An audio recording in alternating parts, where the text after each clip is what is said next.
New Minister of Agriculture, I'm very happy to be with you here this morning to congratulate you and to celebrate with you your achievements over the last year. Last year about this time, we didn't have a market and there was no food in the market. And many of you were probably wondering when next you're going to see green bananas. In fact, I know people who went to St. Lucia and they brought back green bananas from St. Lucia. And when we get to a stage in this country when we have to import, whether privately or publicly, green bananas, then you really have a problem. And many of us, some of us don't want to be reminded of Maria, because in our minds, Maria never happened. And I can understand why you believe Maria never happened. Because we have been able to rebound so quickly that you think you're still in a big dream. But Maria was for real. And Maria had a tremendous impact on our food production. And so it highlights the fragility of our agricultural sector, but more importantly, our food security. Now, none of us don't expect another hurricane. But the reality is that Dominica sits right on the hurricane path. And anytime that hurricane begins out of Africa, it is most likely to come to Dominica. So whether it doesn't come this year, that is why every year we have to be prepared, because we're right on the hurricane path. And I know that food was critical. Yes, we went there, we collected all the tin stuff and so on. That was cool. But we got fed up with the rice after a while, and we just couldn't take the rice anymore. People were crying for the dashing and the plantain and the yam and the fig, because that is our culture, that is our tradition. And that is why I'm a little disappointed this morning that while we have a lot of vendors and a lot of farmers out there, but I believe that we should be paying attention to the new trends in agriculture and to what is going to be required if we have to provide ourselves with food security, which means being able to feed ourselves. After a major disaster, or not even so major as Maria, we have to be able to feed ourselves. And I'm not sure how the mayor and the PAL rep going to do it, but we have to find a way to get our farmers to begin to listen.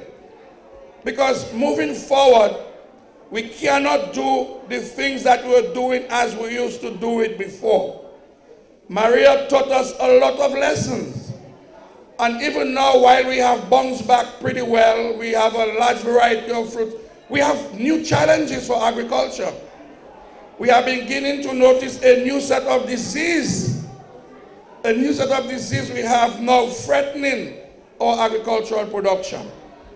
We need to think seriously of bringing in new varieties, new resistant varieties, new varieties that would last a couple months more than we normally did. We need to look at our way of farming. How do we cutlass on the hillsides? We have no protective barriers.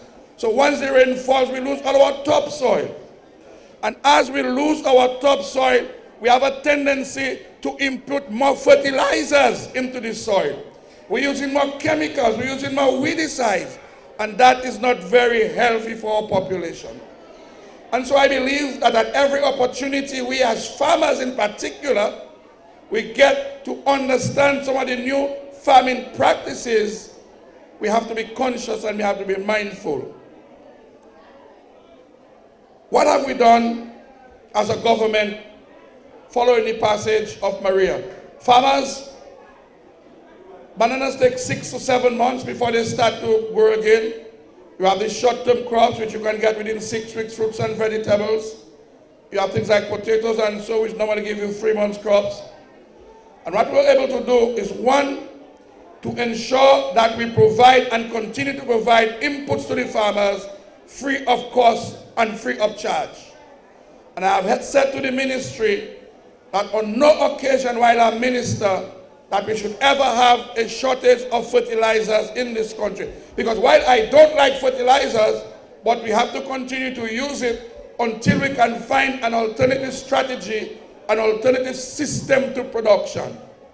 And so one of the commitments I want to make to the farmers is that no longer will we ever say that there is a shortage of fertilizer on the island as long as internationally there is fertilizers. We were able to move in and to assist our farmers with $18 million worth of subsistence in terms of cash, $7 million in collaboration with the World Bank was made available to our farmers for sustainability. Yes, we had some issues with who get and who didn't get. That story has been told. So we're not going to go down that road. We have to start to look forward. But the government ensured that we would come in and we could support and assist the farmers instead of sustainability so they could feed their families in the short to medium term. We have also received support from the FAO, from AICA, from CADI to assist us in developing new varieties and bringing in new varieties of crops. Like, for example, our entire citrus industry has been destroyed. So that is why today you don't see a lot of grapefruits and oranges and limes in the market, because that entire system has been destroyed. Avocados, coffee, coconuts. Now, if we have to propagate this on the island, it will take us 5 years to propagate that, to put it in the farm, and another 7 years before we can start to reproduce. So we have to now bring in plants from overseas. But we have to be careful with that, because we do not want to import disease with the crops we bring in and to introduce new disease. So like, for example, we brought in a shipment of coconuts from Costa Rica, dwarf coconuts and yellow coconuts, only to find that before it got to the island, we detected disease. The red mite disease was detected. And so we had to immediately send those coconuts back from whence they came, because had we introduced it, we would have been introducing a new set of disease in our coconut industry.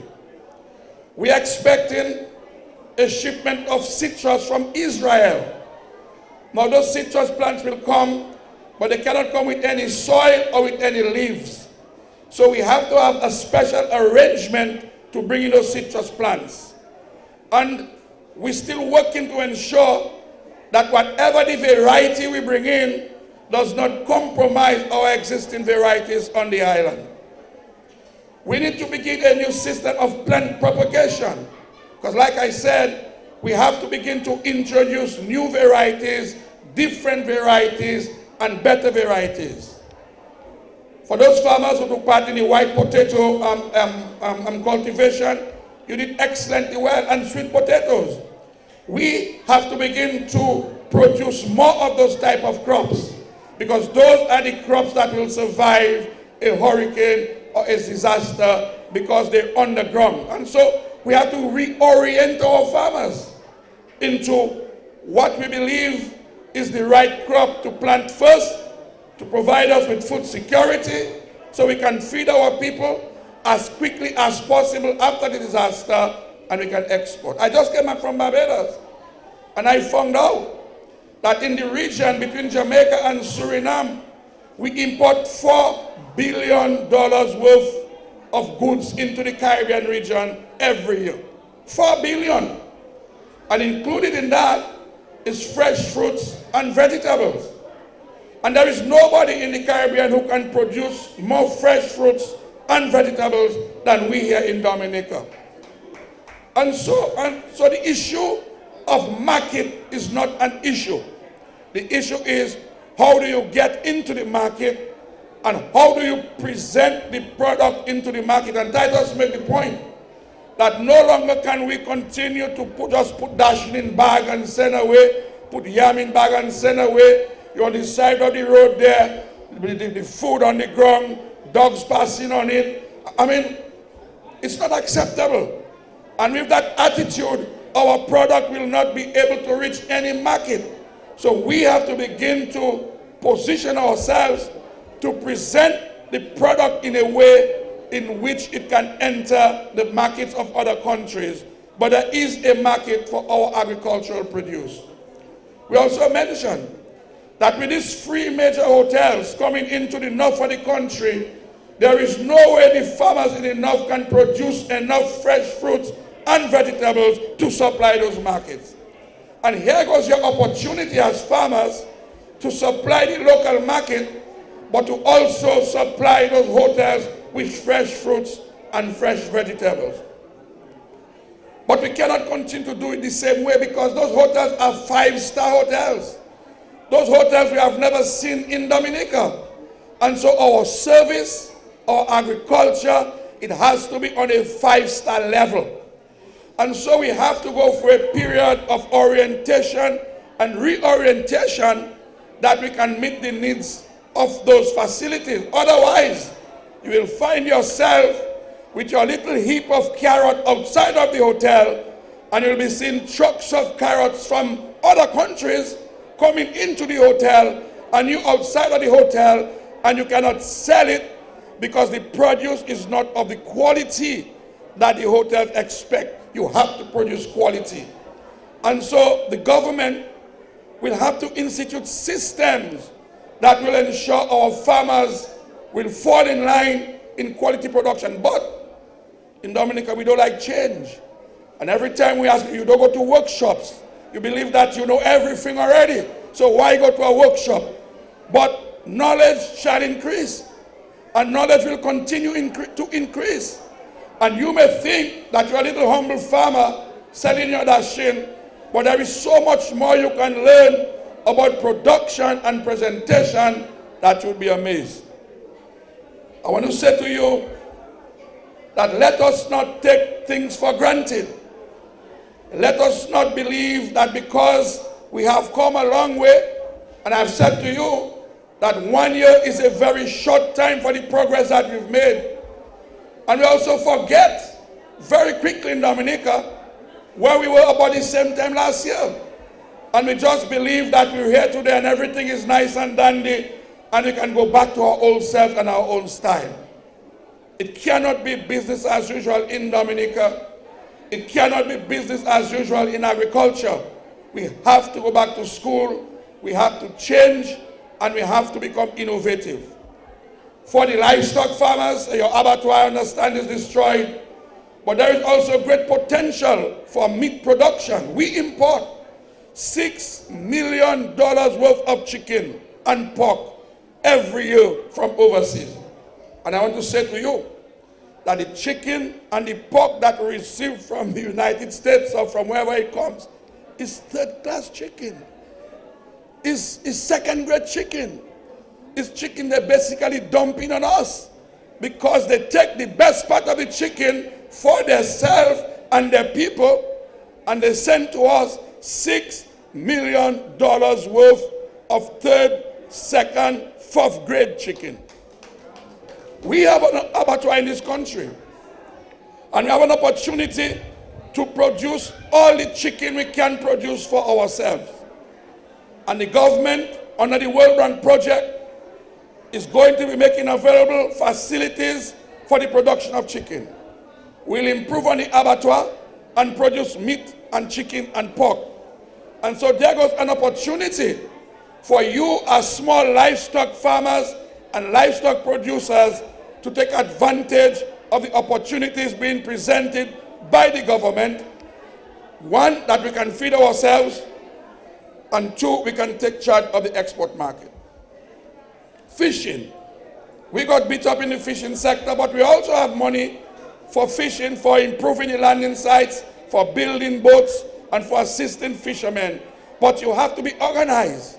You can't just wake up tomorrow morning and say, I want a boat, or I want a motor. That's not how it works. You must be able to satisfy us that you're serious about fishing, and then we'll facilitate you, we'll help you. We'll give you a boat, we'll give you a motor. But it's not to line, it's not to go on Sunday and take spree from Portsmouth to 1 mile and so on. Nor is it to get involved in other activities, illegal activities.